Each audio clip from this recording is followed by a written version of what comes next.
नमस्कार, मैं विश्वास राय स्वागत करता हूं टारगेट विद विश्वास राय चैनल में। आज हम सीटेट के भाषा शिक्षण विधि यानी भाषा शिक्षण पे हम आना चाहेंगे आपके साथ। और इस भाषा शिक्षण में हम शुरू कर रहे हैं भाषा के अर्जन से।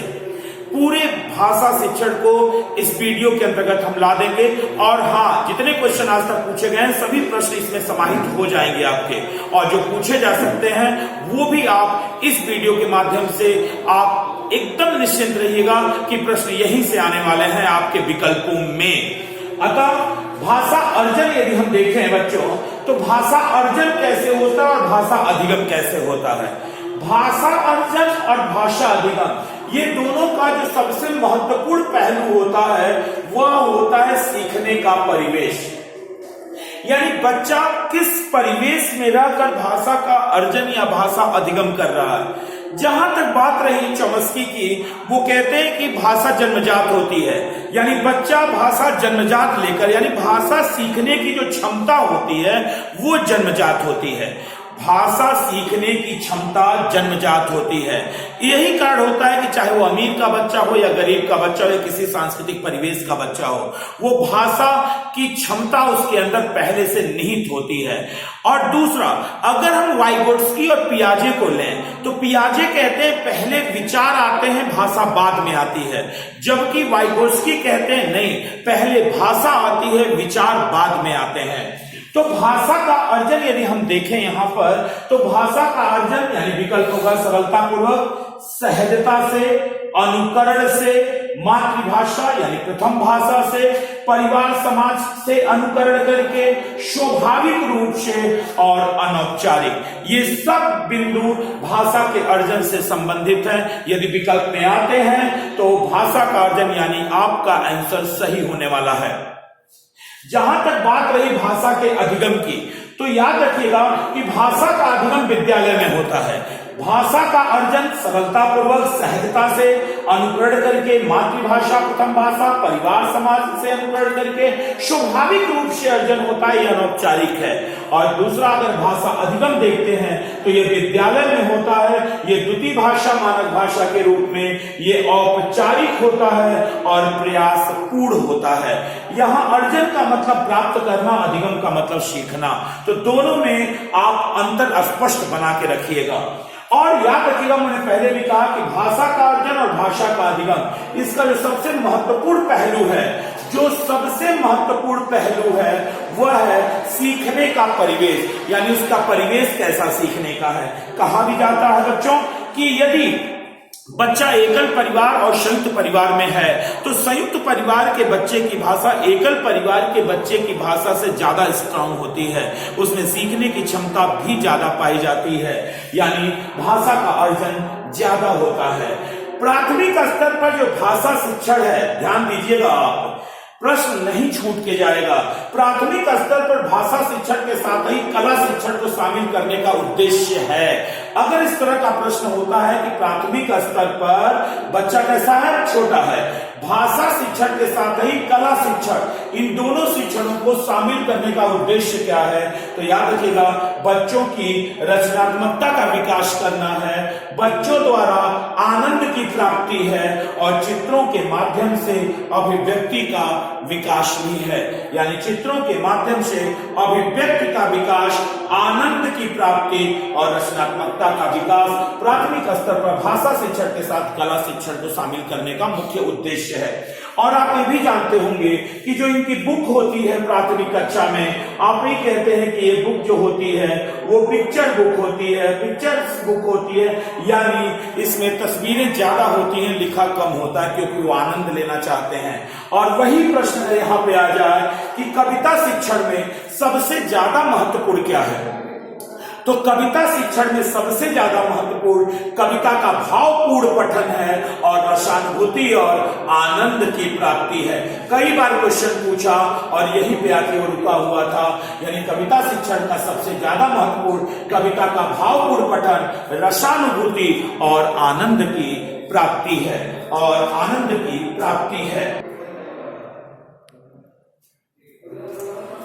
अब हम देखने वाले हैं इसमें कि भाषा सीखने सिखाने का उद्देश्य क्या है। भाषा सीखने सिखाने का उद्देश्य जो है वह विभिन्न स्थितियों में बच्चों के भाषा का प्रभावी प्रयोग कराना हमें देखना होगा। साथ ही विचारों की अभिव्यक्ति, जहां भी इस तरह का आंसर आएगा याद रखिएगा वो आंसर हमारा प्राथमिक होगा और बहुत बढ़िया आंसर होगा। भाषा प्रयोग का अवसर देना, यानी जो ये भाषा सीखने सिखाने का उद्देश्य है वो विभिन्न स्थितियों में बच्चों के भाषा के प्रभावी प्रयोग को सिखाना, विचारों की अभिव्यक्ति बच्चों को देना और बच्चों को भाषा प्रयोग के अवसर देना। जबकि बच्चों अगर यहाँ पे हम आए तो अगर क्वेश्चन पूछता भाषा सीखने सिखाने का सर्वाधिक महत्वपूर्ण क्या है इसमें, तो आप कहेंगे कि सामाजिक अंतःक्रिया एवं गतिविधियां महत्वपूर्ण है। प्रिंट समृद्ध परिवेश से विकल्प में आ जाता है, सही आंसर है। बाल साहित्य, ये भी आपका सही आंसर है। यानी अगर देता है उद्देश्य तो विभिन्न स्थितियों में बच्चों के भाषा का प्रभावी प्रयोग कराना, विचारों की अभिव्यक्ति देना और भाषा प्रयोग के अवसर देना। अगर पूछता सर्वाधिक महत्वपूर्ण क्या है सीखने सिखाने में, आप कहेंगे सामाजिक अंतःक्रिया एवं गतिविधियां, प्रिंट समृद्ध परिवेश और बाल साहित्य के विकल्प सही होंगे। एक बात और है, पाठ्य सामग्री हो कैसी, पाठ्य सामग्री जो है वो कैसी हो, तो याद रखिएगा कि पाठ्य सामग्री बच्चों की रुचि के अनुसार हो और उनकी आवश्यकताओं के अनुसार हो। यानी इन दो तथ्यों को हमें स्थान देना पड़ेगा पाठ्य सामग्री में, शिक्षण विधि में हिंदी के, कि पाठ्य सामग्री बच्चों की रुचि एवं आवश्यकताओं के अनुरूप होनी चाहिए। सुनिएगा बच्चों, एक बात और कि एक क्वेश्चन कई बार पूछा कि बहुभाषिकता यानी भाषा विविधता, इससे क्लास में क्या होने वाला, तो याद रखिएगा कि भाषा विविधता बहुभाषिकता का मतलब होता है कि आपकी कक्षा में कई जगहों, कई परिवेश, कई सांस्कृतिक चरणों से बच्चे आए हुए हैं तो वो अलग अलग भाषाएं बोलते हैं। ऐसी कक्षा को बहुभाषिक कक्षा कहते हैं। भाषा विविधता और बहुभाषिकता ये मानती है इस चीज को कि बच्चे जन्म से ही बहुभाषी होते हैं। हाँ मानती है, सही आंसर। संसाधन के रूप में, अध्यापक को याद रहे कि बहुभाषिकता संसाधन के रूप में लेना होगा, इसे भार के रूप में नहीं लेना होगा। यानी इसे गलत नहीं मानना है, इसे संसाधन के रूप में लेना है, सही आंसर। संज्ञानात्मक विकास को बढ़ावा देती है, हाँ सही आंसर। बच्चों के अधिगम में वृद्धि करती है, बहुत बढ़िया। यानी ये जो चार्ट देख रहे लाइन, ये आपके क्वेश्चन पेपर में विकल्पों में आएगा और आप ऐसे आंसरों को सही करेंगे जब प्रश्न बहुभाषा विविधता और बहुभाषिकता से बनेगा। एक बात और याद रखिएगा, भाषा जो आकलन के लिए, अगर याद रखिएगा बच्चों, कई बार ये विकल्प, अगर ये विकल्प दिख जाए आपके पेपर में, पोर्टफोलियो विकल्प केवल दिख जाए तो याद रखिएगा ये सबके ऊपर भारी पड़ने वाला है। यानी ये विकल्प कभी अपने आप को गलत नहीं होने देगा। ये विकल्प सदैव और सदैव सही होगा क्योंकि चरणों में होता है, ये आकलन चरणों में किया जाता है। इसीलिए भाषा आकलन के लिए पोर्टफोलियो सर्वाधिक उपयोगी होगा, लिख लीजिएगा। और साथ ही भाषा प्रयोग की क्षमता का, यानी भाषा आकलन किसके लिए महत्वपूर्ण है, तो याद रखिएगा बच्चों के भाषा प्रयोग की क्षमता का आकलन किया जाता है। बच्चों की भाषा प्रयोग की क्षमता का आकलन किया जाता है और ये आकलन में सर्वाधिक महत्वपूर्ण पोर्टफोलियो सिस्टम होता है, प्रणाली होती है। और रही बात, कुछ हमारे पास विधियां हैं, 4 विधियां हैं। 4 विधियों के तहत हम भाषा सीखते हैं। एक आगमन विधि है, एक निगमन विधि है, एक भाषा संसर्ग विधि है और एक खेल विधि है। इन चारों विधियों को आते हैं देखते हैं। आगमन विधि को आप कहते हैं कि ये उदाहरण से नियम की तरफ चलती है, और निगमन विधि को कहते हैं पहले नियम बताया जाता है और बाद में हम उदाहरण की तरफ आते हैं। और आगमन विधि में पहले उदाहरण है, बाद में नियम है। पहले उदाहरण, बाद में नियम आते हैं। यानी अगर आगमन विधि है तो उदाहरणों का पहले प्रस्तुतिकरण हम करते हैं, निरीक्षण अवलोकन करते हैं, सामान्यीकरण या सूत्रीकरण करते हैं और परीक्षण एवं सत्यापन करते हैं। मत भूलिएगा आगमन विधि में। निगमन विधि मैंने बताया कि पहले नियम हम बता देते हैं और नियम बताने के बाद हम उदाहरण की तरफ जाते हैं। जैसे व्याकरण में अगर हम देखें तो व्याकरण में सबसे पहले हम उच्च माध्यमिक के लिए पहले नियम बताते हैं और नियम बताने के बाद हम उन्हें उदाहरण प्रस्तुत कराते हैं। भाषा संसर्ग विधि, ये याद रखिएगा उच्च माध्यमिक स्तर के लिए ये उपयोगी है। साथ ही इसमें उच्च कृत्य के लेखकों की कृतियां पढ़ाई जाती हैं और यह विधि अपने आप में ही पूर्ण नहीं है, यानी अपूर्ण विधि है। तो याद रखिएगा, उच्च लेखकों की कृतियां और उच्च माध्यमिक स्तर पर हमें भाषा संसर्ग विधि को लेना होगा।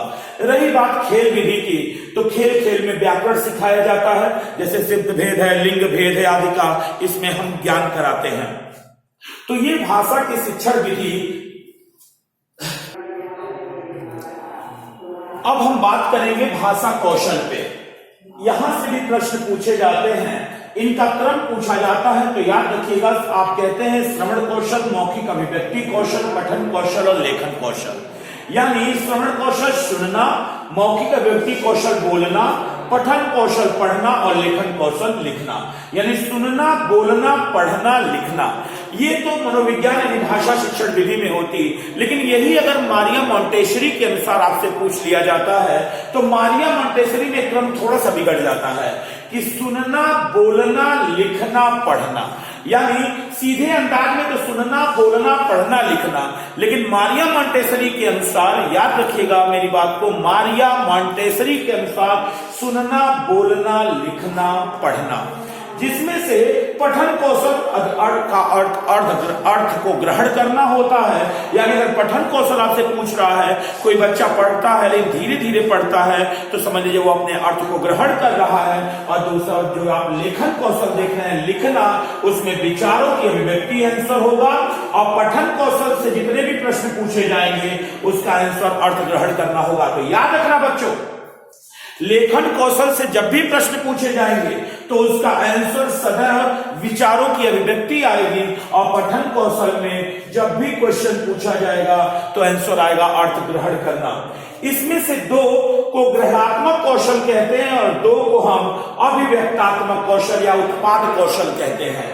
सुनना और पढ़ना, सुनना और पढ़ना ये दोनों ग्रहणात्मक कौशल हैं, जबकि बोलना और लिखना इनसे अभिव्यक्ति की जाती है। इस अभिव्यक्ति के माध्यम होते हैं किसी भी अपनी बात को दूसरे तक पहुंचाने के लिए, अभिव्यक्त करने के लिए, या तो आप बोलेंगे या तो आप लिखेंगे। और इसी कारण इन दोनों को हम उत्पाद कौशल या अभिव्यक्तात्मक कौशल भी कहते हैं। तो आपसे क्वेश्चन पूछता है कि कौन ग्रहणात्मक कौशल है और कौन अभिव्यक्तात्मक कौशल है। साथ ही एक बार क्वेश्चन पूछा है, भाषा के पाठ्य पुस्तक का निर्माण करते समय सर्वाधिक महत्वपूर्ण क्या है। याद रखिएगा बच्चों, भाषा की पाठ्य पुस्तक का निर्माण करते समय सर्वाधिक महत्वपूर्ण भाषा की विभिन्न छटाएं या रंगत होती हैं, या रंगत जैसा शब्द भी दे सकता है, रंगत होती हैं। दो तरह का शिक्षण होता है, एक निदानात्मक और एक उपचारात्मक। बच्चों याद रखिएगा, निदान का मतलब होता है समस्या को पहचानना और उपचार का मतलब होता है समस्या का समाधान करना।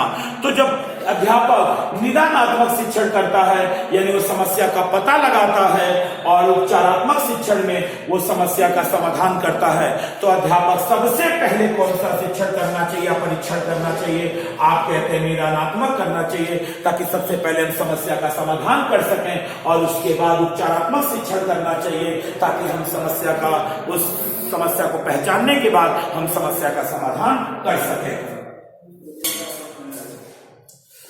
अब हम बात अपनी करेंगे, कई बार क्वेश्चन पूछ चुका है, जैसे थ, फ, च क्या है, तो आपको 4 विकल्प दे देता है, स्वनिम है कि रूपीम है, वाक्य विन्यास है कि अर्थ विन्यास है।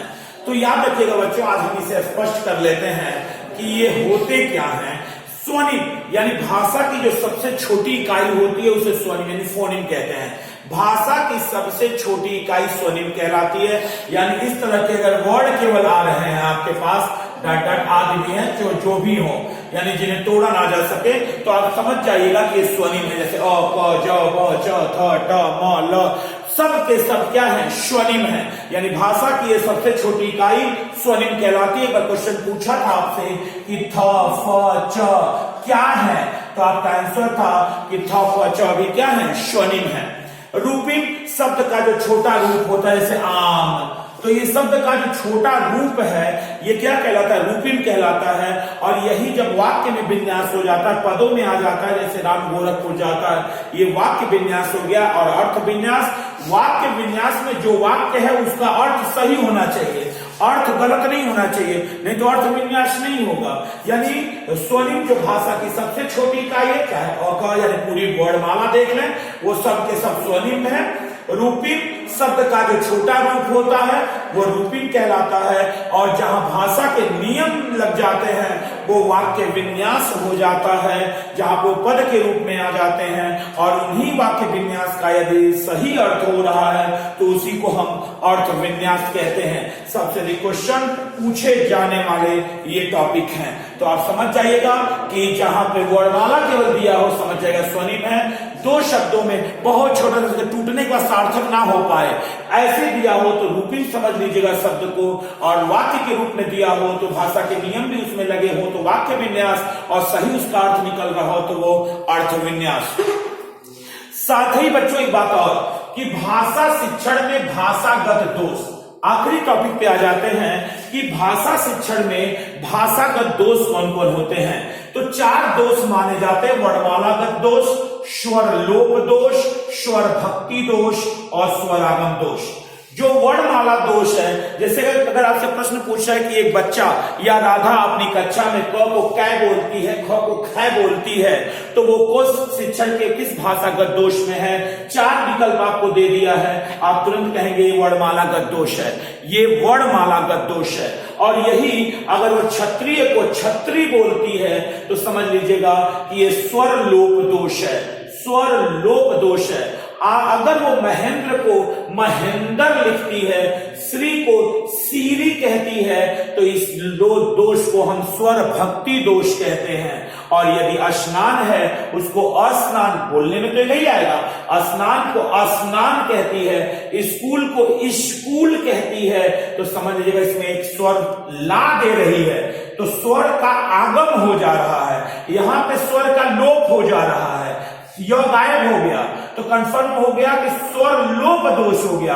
यह में और था स्वर लोप दोष है, यहां स्वर में आगम आ गया, स्नान ही लिखना था लेकिन अ आगे जोड़ दी, स्कूल में कू था लेकिन ई आगे जोड़ दी, यानी इसको स्वरागम दोष कहते हैं। तो याद रखिएगा, यदि वो क को कै कहती है, ख को खै कहती है तो वर्णमाला दोष।